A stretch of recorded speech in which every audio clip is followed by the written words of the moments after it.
Здравейте! Аз се казвам Бърк Хеджис, автор на бестселъра Притча за водопровода.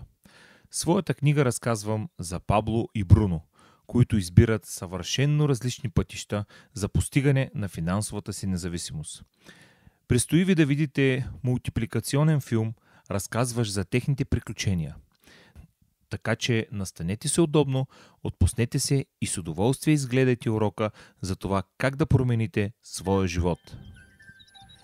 Притча за водопровода. Далеко-далеко в малко селце живеели двама приятели. Пабло и Бруно. И двамата били млади и мечтаели за по-добър живот за себе си. Често те споделяли помежду си за своите мечти, как един ден те ще станат най-успешните хора в селото. Те не се страхували от тежка работа и търсили възможности да постигнат своите цели и мечти. Изведнъж се появила такава възможност. Селските старейшини решили да наемат двама човека, които да носят вода от източник, намира се на върха на планината, през долината до селцето. Заплащането на труда зависело от количеството на доставената в селото вода. Бруно и Пабло приели работата с ентусиазъм. Всеки ден, от сутрин до вечер, те носили ведра с вода от източника до селото. Те вършили своята работа упорито и трудолюбиво. Всяка вечер се връщали вкъщи с дневната заработка. Бруно бил доволен от своята работа и парите, които заработвал. Той бил уверен, че с парите, които заработва, ще може да осъществи своите мечти.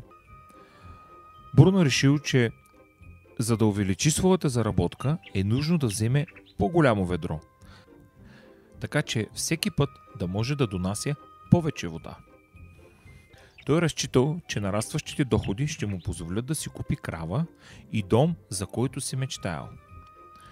За разлика от Бруно, Пабло обаче бил недоволен. В края на всеки ден го болели ръцете и гърба. Чувствал се уморен. Пабло търсил по-лек начин, за да заработва повече. И изведнъж в главата му се родила идея. Той си представил как ще построи водопровод, който ще доставя водата от източника директно в селото. Този водопровод ще му позволи да доставя повече вода в селото, без да носи ведрата от източника до селото и обратно. Скоро той се запалил по тази идея и пристъпил към планиране. Разбира се, Пабло споделил идеята си със своя приятел Бруно и му предложил да се присъедини към работата и да построят заедно водопровода. Бруно решил, че тази идея е безмислена. Всичко, за което мислял той, били парите, които заработва сега и как да ги изкарва по-бързо. Той считал, че построяването на водопровода ще отнеме много от времето му и той ще постигне много по-бавно своите цели. Вместо това Бруно носил по-големи ведра, започнал да носи ведрата още по-бързо. Той бил уверен, че този способ ще му позволи да заработи още повече пари. Пабло решил да строи водопровода сам. Той разбрал, че това няма да бъде лесно и че ще отнеме доста време, за да завърши водопровода напълно. Пабло знаел, че за построяването му може да са необходими и няколко години, но въпреки това се съсредоточил върху идеята си. Всеки ден работил, носил вода с Бруно както по-рано, но в почивните дни и в свободното си време той напрегнато копаял каменистата почва и строял своя водопровод. В първия месец нямало с какво толкова да се похвали. Бруно и селените му се присмивали и го дразнили. Дори го нарекли Пабло водопроводчика. През това време доходите на Бруно се удвоили. Той успял да си купи крава и голяма къща, както си мечтаял. Животът му се променил. Вечер след работа отивал в бара, наслаждавайки се на парите заработени с тежък труд. Но Бруно не осъзнавал, че от тежестта на ведрата, които носил, всеки ден се прегърбвал. Лицето му се изкривило, а тялото му било много изтощено. Скоро той започнал да носи по-малко вода, защото здравето му се влошавало със всеки изминал ден. Месец след месец работил и приятелят му Пабло. Бързо минала година, а после още една. И най-после строежът бил завършен. Сега вместо да носи ведрата с вода до селото, той използвал своя водопровод. Сега Пабло заработвал повече пари от когато и да било. Притокът на вода в селото не спирал дори и за минута. Във времето, когато Пабло си почивал, когато се хранил или спял, водата продължавала да тече и да му носи пари. Пабло бил щастлив. Той се гордел със своята проницателност, упоритост и трудолюбие.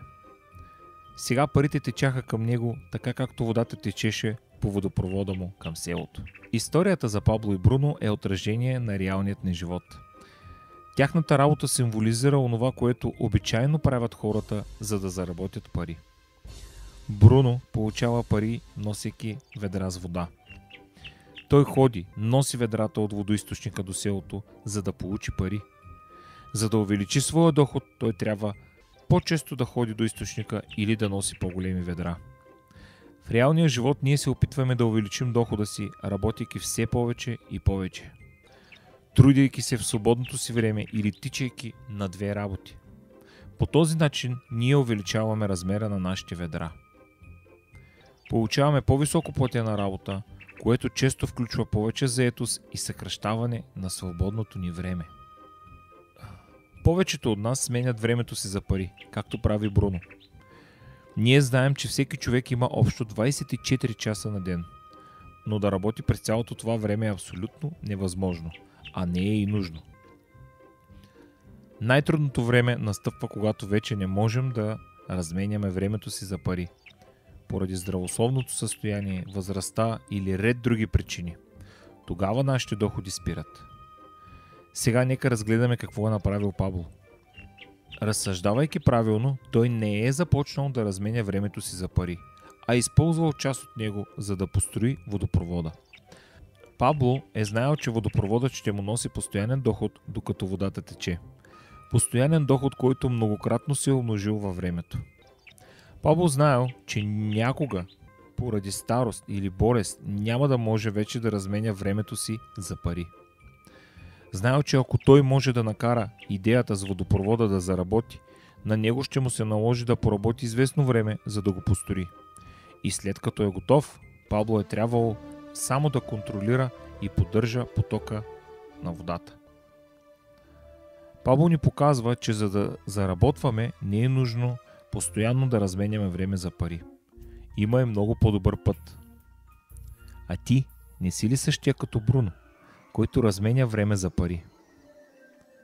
А искаш ли да си като Пабло? Да построиш и да поддържаш водопровод за получаване на постоянен доход. Ако ти заинтригува предложението за изграждане на твой собствен водопровод, свържи се с човека, който ти е дал тази презентация. Ти можеш да започнеш да строиш свой собствен водопровод днес. Готов ли си? Благодаря, че отделил ценното си време, за да изгледаш това видео.